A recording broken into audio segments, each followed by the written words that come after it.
Hello, friends and fellow collectors. Thank you for taking time out of your busy schedule and joining me for another edition of Diecast Emporium Military Mondays, brought to you by my friends at SmallScaleHobbies.com. You've heard me mention them before many, many times, in fact, and that is because they are worth your time.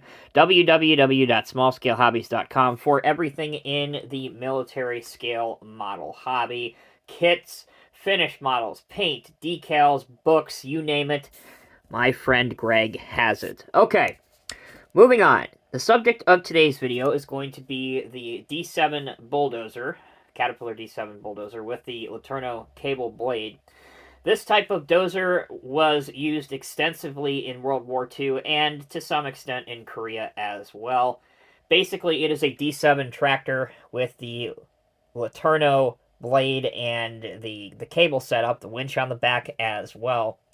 This is a finished resin model, meaning that when you purchase it, it is already done, painted, decaled, and of note, weathered in this case. You can see a lot of the weathering on the tracks, a little bit of weathering in the engine, and obviously some weathering around the blade. The base paint is U.S. Army olive drab from World War II, and as you can see, they have kind of done it where it looks like you could use it in the World War II era, or you could use it decades after with the amount of rust that's been built up on the steel tracks and with the exhaust. You can see that very clearly.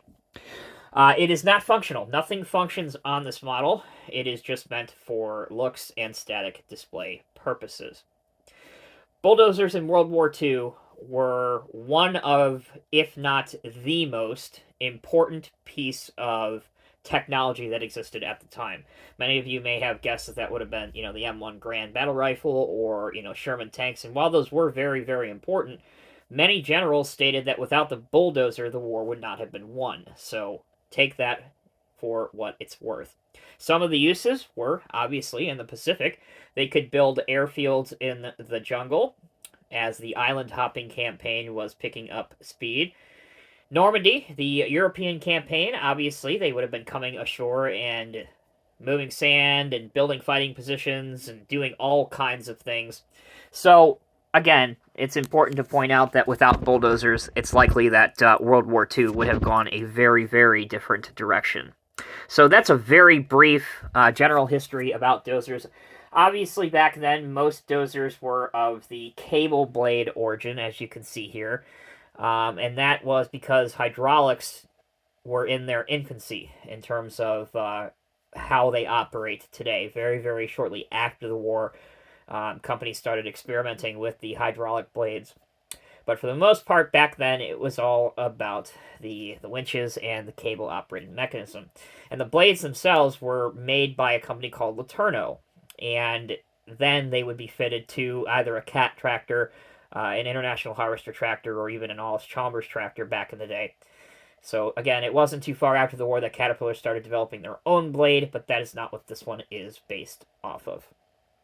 Another purpose you could have seen these machines back then would be pulling a scraper behind it. I doubt I'll be able to get this all to fit on the table, but you get the general idea. The scraper that you see in the background is not part of this set. It is a 3D printed kit that you can still find on eBay. They actually make this one, which is the tractor-drawn hookup, or you could get one with a single rear wheel in the back. I believe there's a couple other options as well for you, but they really do make a good-looking display when they are posed together. I'm going to zoom out here and kind of show you what that looks like. So again, building airfields, clearing the land, helping to build the destroyed cities in Europe. Several of the many reasons that bulldozers were very, very prominent during this time period. And even today, as we begin to close the video, even today, bulldozers play a massive role in any military, large-scale military around the world, essentially doing a lot of the same roles. Obviously, you may have land clearing to build bases. You may have clearing up after a natural disaster, so bulldozers can help there. So, again, lots of different reasons for bulldozers, and if you have a military collection, doesn't matter what era you are modeling on, anywhere from kind of just before World War II all the way up to today, there are models of military bulldozers out there for you.